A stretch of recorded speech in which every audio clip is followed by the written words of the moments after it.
In the previous sessions, we have looked at the sampling theorem for a low pass signals, where we have found that the sampling rate as per Nyquist criterion should be twice the maximum frequency of the given signal. This is particularly for a low pass signals. And what was the sampling interval? It is equal to 1 by 2 FM, that is if FM is called the maximum frequency. Now let us redefine the sampling theorem for a band pass signals. So as you are aware, band pass signals are limited to a certain band of frequency. So from that I can calculate what is the maximum frequency, and we also can calculate what is the bandwidth of that. So let us redefine the sampling theorem for band pass signals, which is as follows. The band pass signal x of t, whose maximum bandwidth is 2 FM, can be completely represented into and recovered from its samples if it is sampled at the minimum rate of twice bandwidth. As you are aware, sampling theorem actually takes into consideration two important points. One is converting a continuous state signal into a discrete signal, that is sampling, and then from sampled signal we want to reconstruct the original signal back. So when I have those two things, sampling theorem helps us in identifying how I can do this reconstruction apart from sampling. So here the band pass signal says the minimum sampling rate for a band pass signal must be 4 FM samples per second. So this is a very important point. This is particularly useful for band pass signals and exclusively for band pass signals only. Okay, let us see three different types of sampling techniques. How can I sample? Okay, what are the different techniques available? There are three important techniques we will understand in this session. What are the three different types of techniques available? For the first one is called as the instantaneous sampling, or it's called as the impulse sampling, is also called as the ideal sampling. And the second one is called as a natural sampling, and the third one is called as the flat top sampling or rectangular sampling. Let us look at these samples techniques in detail. Okay, let us now look at the first one. Is also called as ideal sampling, or other names, it's also called as instantaneous sampling. Okay, so let us look at that now. Now what does this say? This is a sampling the incoming signal x of t by using switching sampler, which provides impulses. The sampling signal has pulses whose width approaches 0. As the width of the pulse approaches 0, the instantaneous sampling gives a train of impulses of height equal to the instantaneous value of the input signal x of t at the sampling instant. Okay, so the basic points to understand in ideal sampling is we are talking about instantaneous sampling, and also we are talking about the width being 0. So the name ideal sampling, we cannot have a signal actually with a width 0, isn't it? But this is an ideal sampling, so that's what we are trying to mention here. So what is it we are doing? First of all, we are generating an impulse train, and then we are sampling a given signal x of t, and the output of this is equal to, what is that? We read it here. It says as the width of the pulse approaches 0, the instantaneous sampling gives a train of impulses of height equal to the instantaneous value of the input signal x of t at the sampling count or the sampling instant. Okay, we have seen this earlier. Let us say I have a signal, something like this. I have a signal which is continuous. Okay, let us call this as x of t. Okay, and I have generated impulse train. That means I have already a generated signal of impulse train. So what is impulse train looks like? Okay, let us say this is impulse train here. So we have impulses across this of equal height. Okay,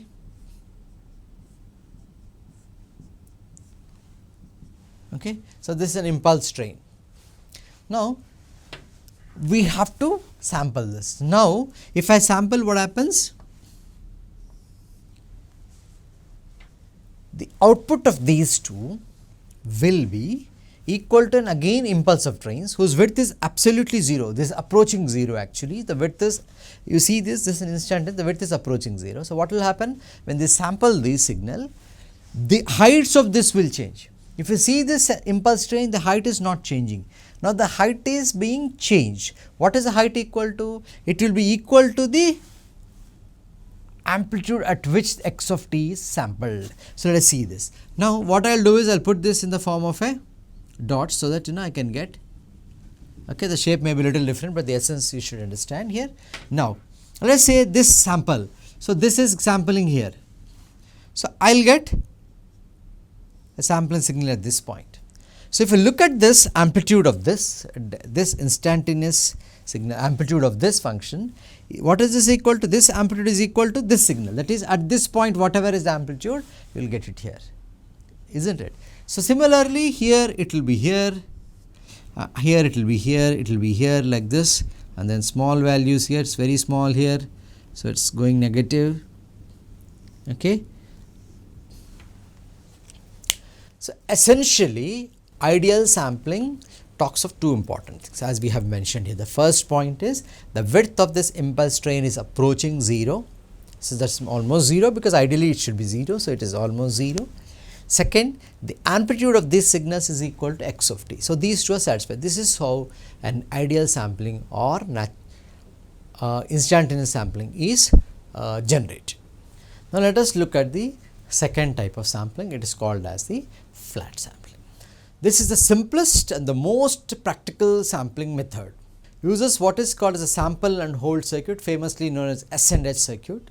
It is also called as a rectangular sampling because the shape of the signal that is used to sample is rectangular in shape, and top of the sample remains constant, which is equal to the instantaneous value of the baseband signal x of t at the beginning of the sampling.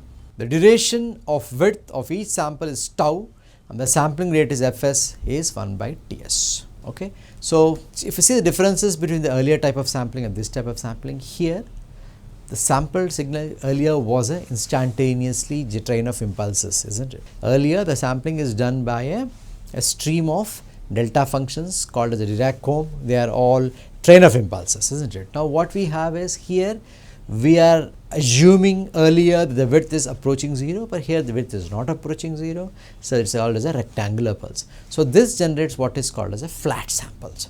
So, earlier it was an instantaneous sample which is equal to that, here it will be a flat sample. So, what is a flat sample means? The flat sample remains constant, which is equal to the instant values of the baseband signal x of t at the beginning of the sample. Okay. The duration of width of sample is tau, the sampling rate fs is 1 by tau s. So, this is about a flat sampling, and let us see the formula here. It is represented as a convolution of sample signal y of t with unity amplitude rectangular pulse h of t of duration tau. That means, y of t is equal to h of t convolved with this formula which you see here, x of t with summation n is equal to minus plus infinity delta of f minus nfs. So, this is how you can represent in a flat top sampling. Now, what is the primary effect of flat top sampling? Is an attenuation of high frequency components. Attenuation of high frequency components, because you have in the formula, if you look at, you have 1 by Ts which is appearing. So, this is affecting the high frequency components. Second, this effect is called as the aperture effect. Aperture effect can be compensated by using a what is called as equalizing filter with a transfer function which is equal to 1 by h of f. So, H equivalent filter is equal to 1 by h of f. So, flat top sampling results in attenuation of high frequency components. This is called an aperture effect. I want to reduce the aperture effect. I should use what is called as an equalizing filter, with the transfer function of the equalizing filter must be inverse of the h of f which were used in the flat top sampling generation, okay, in the flat top sampling. So, how is that aperture effect is getting reduced? The process is this: the different lobes of the spectrum get multiplied by different portions of h of f, which is a function of frequency. This non-uniform spectral gain over the desired baseband spectrum results in a distortion caused by lengthening of samples called the aperture effect. So, you have different lobes in the frequency spectrum that are multiplied by h of f. H of f, as you see here, is a frequency dependent. So, what happens? You have the lengthening of samples. This is called as an aperture effect. Now, how do I minimize this aperture effect? The aperture effect can be minimized if the time between the pulses, that is tau, is very much less than the Ts. What is Ts? Ts, we have seen what is Ts, isn't it? So, if you look at this Ts, Ts is nothing but the sampling rate Fs is equal to 1 by Ts. Now, the aperture effect can be minimized if the time between the samples tau is very much less than Ts. Fs is equal to 1 by Ts. Once you get this, you can do that means tau must be very much less than 1 by bandwidth. Satisfy this condition, I will be able to reduce the effect of aperture.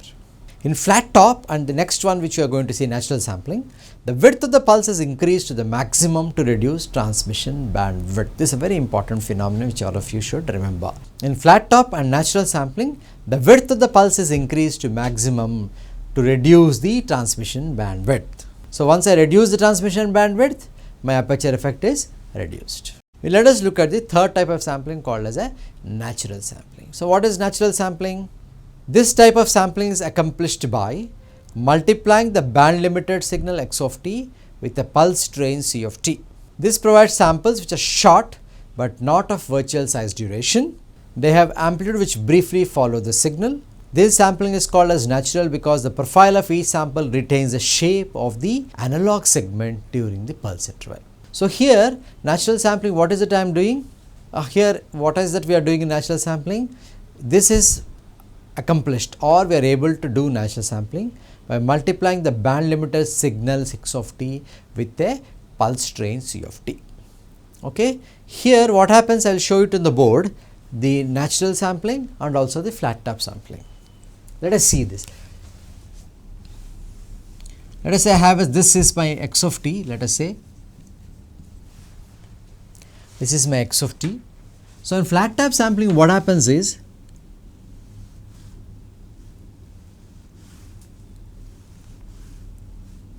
or rectangular sampling,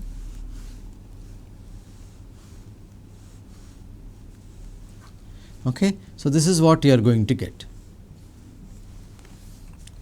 You see here, this is flat top sampling, okay. These are flats. So, this is what you are getting when I do this flat top sampling. So, now we will look at a signal which is natural sampling.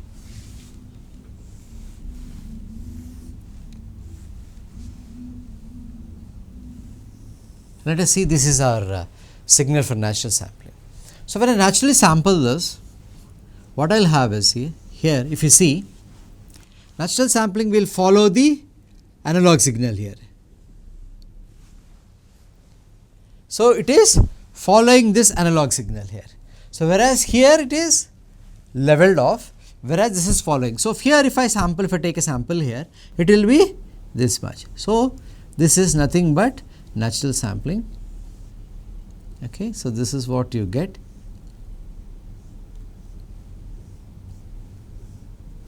It is called natural sampling because the sample signal is following the actual signal x of t.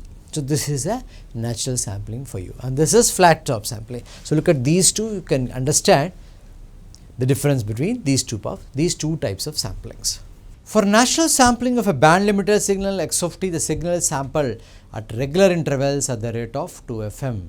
The signal can be reconstructed for these samples with no distortion by passing the received samples through a low pass filter. For a standard 300 to 3.4 kHz voice channel, the standard sampling is 8000 samples per second, which corresponds to the natural sampling, that is a sample taken every 1/8000 or 125 microseconds. So, natural sampling you can easily recover by passing through a low pass filter. Let us compare the three different types of sampling which you have seen. What is that? The first one is we have seen what is called ideal sampling, the second one is flat top sampling, and the third one natural sampling. So, when you look at the comparison table, you remember these values, they will be very useful to you in answering any type of question asked. Okay, let us see this. The first parameter is sampling principle. What is the sampling principle in ideal sampling? It uses multiplication by an impulse function. Okay, we have a signal x of t that is multiplied by an impulse function, you will get a sample function. That is what we do in the case of an ideal sampling. What we do in natural sampling? It is nothing but a chopping process. That means we are chopping the signal at whatever value you want, that is a chopping process. Then comes your flat top, it uses sample and hold cycle. You sample it and hold for a certain time, so that the width is not approaching 0, but the width will be a certain width, the time for which you sample and hold. So, these are the three different parameters in which you do sampling. The second parameter is feasibility. Ideal sampling is practically not possible because very difficult, almost impossible to generate 0 width sample signals which are train of impulse functions. Natural sampling is used practically, and flat top is most popular used practical method. What is sampling rate in ideal sampling? It tends to infinity because we said Fs greater than or equal to Fm, so it goes to infinity. Natural sampling, it is Nyquist rate, and flat top sampling, it is Nyquist rate. What is the noise interference? The noise interference is normal in ideal sampling, maximum in natural sampling, and in flat top sampling it is minimum. So, noise interference is normal in ideal sampling, maximum in natural sampling, and it is minimum in flat time sampling. That is why the choice we use flat time sampling more practically. Let us see some important formulae in the whole sampling theorem. First one is Nyquist rate. Fn is equal to Fm, where Fm is the maximum frequency component of the signal, that is Nyquist rate. The second important formula is Nyquist interval, that is 1 by 2 Fm. Then the formula for reconstruction without distortion is Fs must be greater than or equal to Fm and Ts must be less than or equal to 1 by 2 Fm. The low pass filter used to recover original signal from its samples is also called as a interpolation filter. What is the formula for interpolation filter? X of t summation up to k, x of kts sinc omega m minus k pi. And the fifth is aliasing occurs when the signal is undersampled, that is when Fs is equal to Fm. So you understand what is the condition under which aliasing occurs. And then minimum sample rate for band pass signals is twice the bandwidth, that is 4 Fm. Then similarly Ts will be 1 by 4 Fm. And the reconstruction formula is a little different from the earlier one. Here x of t is equal to summation n is equal to minus m to plus infinity, x of n by Fm sinc 2 Fm t minus n by 2 cos omega ct minus n by 4 Fm. So this is a little bit bigger formula, understand it, remember it. The spectrum for ideally sampled signal is y of f is equal to fs summation of x of f minus nfs, where summation n from minus infinity to plus infinity. Then 10th formula you should remember is what is the spectrum for flat top sample signal. In a flat top sample signal, the difference is you have h of f, the transfer function which is coming into picture here. So h of f of s summation k is equal to minus infinity plus infinity x of f minus kfs, whereas h of f is nothing but the transfer function equal to tau sinc f tau e to the power of minus j pi by t. This is the next formula. Similarly, the spectrum for natural sample signal y of f is given by this formula, which you should remember. Then again the 12th question, what is the equalizer used, what is the transfer function of the equalizer used to compensate the aperture effect. And then finally the impulse train, how do I generate an impulse train? This is a formula which you all should remember. We have been seeing this for the last so many sessions. Delta Ts of t is equal to delta of t minus n Ts, where n is existing from minus into plus infinity, so that it will get an impulse train.